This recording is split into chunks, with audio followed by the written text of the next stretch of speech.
Hey guys, welcome to JReviews. I'm Iceman and the game covered today is Dungeon Maker 2.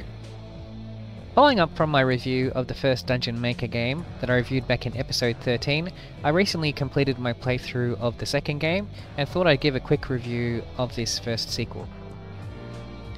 Dungeon Maker 2 was developed by Global A Entertainment and published by UFO Interactive. It was released on the 9th of December 2008 for the Sony PlayStation Portable. Just as with the first game, the game is best summed up as a mixture of an action RPG and a level editor, which is an odd mix to be sure, and right off the bat puts the game as being targeted at a very niche audience. Seeing as I have never heard a single person other than myself talk about the game, I am betting that this game completely flew under the radar for many people.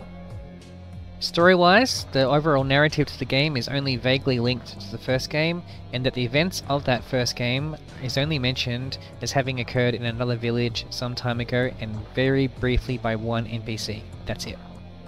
Beyond that, the Dungeon Maker of the first game and how it all went down is not mentioned or linked in any way, shape or form in the game at all, besides that one sentence. Beyond that, the main story is that 70,000 years ago, a war between the armies of heaven and hell took part, eventuating in the near complete extermination of both all demon and most of the human life on the planet by the forces of heaven. The remaining demons soon after surrendered. This game then takes place 70,000 years later. Now, as I already covered in the first game, what I will say is that this one is nigh on identical when it comes to feel and graphics. It more than anything is an extension to the first game than that of a sequel, much in the same way that Doom 2 is from Doom 1, where everything that came before is incorporated into the new game with new additions included. So as mentioned, the graphics in this one are exactly the same as the first game, and I mean exactly. So just as with the first one, the graphics in this one are pretty good, but not fantastic. There is no full-blown video cutscenes in the game. Everything cutscene related is done either through direct dialogue between characters or using in-game footage within the dungeon. Music again is mixed. What is there is good, but just like the first game, there is nowhere near enough variety. Once you have played a few hours of the game, you've heard the vast majority of the tracks in the game, save for some unique locations which I'll go into shortly. This game really needed more music tracks. Even if they just had a different track for each of the floors of the dungeon, that would have been so much better. But as that's not the case, what good music there is, you're going to get sick of after a while, as that is all you're going to hear, which for a game that is as long as this one, can be very annoying after you've pumped sufficient hours into the game. Gameplay wise, as mentioned, this game is nigh on identical to the first. The town sections are the same as the first one, with the same types of non-player characters being present, who offer quests for the player to complete in the dungeon, with vendors who sell the various types of items that you will need going forth. Again, as I went into detail on those aspects in my review of the first game, I won't delve any further into those parts. I will instead focus on what has changed or been added in the sequel. So what has changed? The first game change is that you now have an apprentice dungeon maker under your wing, who you act as a teacher of sorts to, giving them lessons on the various actions that you can do in the game, which often acts as a way of telling the player how to do something or the reasoning behind why it is needed.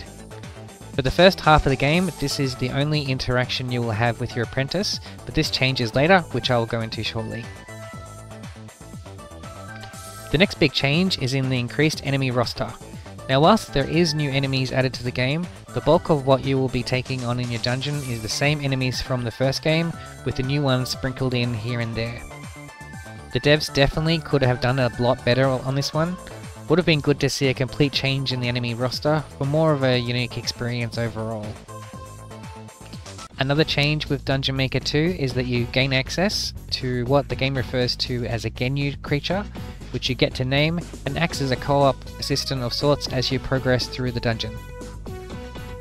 It has its own unique forms that it can take on, with the options available increasing as the game goes on, and your Genu has its own equipment that it can have based on the current form that it is in. Your Genu also levels up as it gains combat experience, with on occasion grants of permanent skill bonuses that persist regardless of the form that is currently in, which is definitely one for the hardcore gamers out there. Definitely a positive change. Alongside the addition of the Genyu Companion, you now have access to Genyu Dungeons, where you take direct control and have them proceed through a single randomly generated floor. These can be both fun and quite challenging at times. You now have access to element-based floor and room types that you can place, which increase a floor's overall elemental alignment, and can lead to specific enemy types and variants spawning. These are needed primarily for quest-related monsters that you need to take on, but do factor itself into the next edition with the game. Elemental Ruins. There is now 4 unique element-based ruin areas that you can visit whenever you want, once you have unlocked them. With fire, earth, air and water ruin locations present, these are very often required to be visited semi-regularly for quest-related content, and make for a nice change of pace, with each having its own unique music, enemies and NPCs. The final big change with the game is in relation to endgame content. The first game had additional floors and quests you could take on as well, but in the previous game's case, once you beat the big boss, you'd save the world. Nothing else was threatening it from then on, so it served no purpose to keep playing. With this game though, it offers quite a bit after you beat the big bad. Firstly, your apprentice becomes a completely playable character with her own unique abilities, equipment and spells. The downside is that she starts off very weak. It can take a lot of in-game days of work before you can get her up to a good combat level of statistics. Her combat style is quite limited as well compared to the male character, and the gear she can equip is quite limited as well. She does make up for this with a complete change in style of play, however, which is great. I found her speed to be one of her biggest advantages, which can be super handy against the faster opponents. You also gain access to 10 extra floors that you can build with a heap of new quests to complete and bosses to beat. This effectively doubles the length of the game, so if you're a massive fan of these games, then that would be a welcome addition. Story-wise, the world still needs saving as well, which gives some further inspiration to keep playing. The main negative, however, is that once you reach that 20th floor and complete all the main quests, the game just stops with no additional ending credits or anything. You just reach a point where there's nothing else to do, and so have to call it a day with your playthrough, which is a real shame. Would have been good to have had an additional real ending to it all. I will note too that when playing as the apprentice, the game does tend to have her go around in more revealing clothing a lot of the time, which may have been a bit of fan service going on. Various townspeople often encourage the apprentice and master to start dating, which, given the massive age difference between the two characters, was a bit odd. A young male child also takes a disturbing interest in the male character as well, which I found to be very creepy to have that in a video game. The game is fine regardless of those aspects, but just noting on it as it was something that you will come across on occasion.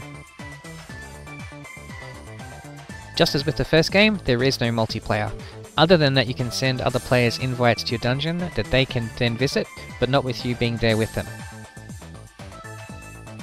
On the subject of bugs, I can't recall any specific ones happening during my playthrough, beyond enemies and your Genyu getting stuck on scenery, which was nothing major. As for expansions, DLC, sequels and spin-offs, there was no expansion, spin-off or DLC for the game, but there was one further sequel to the game entitled Nanatama Chronicle of Dungeon Maker, which was released for the Sony PSP in 2009, but only in Japan and only in Japanese, unfortunately. If a English translation patch is ever released for the game, you can be sure that I'll happily jump in and play the game, if and when that happens.